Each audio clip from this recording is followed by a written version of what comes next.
All right, so we've got this older house. We've got a solid wood beam right here. You'll see some mold and stuff in the back, but anyway, you got this big old beam right here.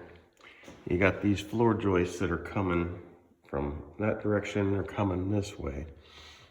All right, so they're supported onto this beam right here.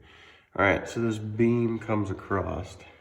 I think there's some termite damage up there too, but anyway, coming across this beam, comes over and it's supported right here.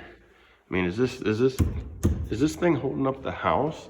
This 2x8 that's kind of twisted sideways a little bit.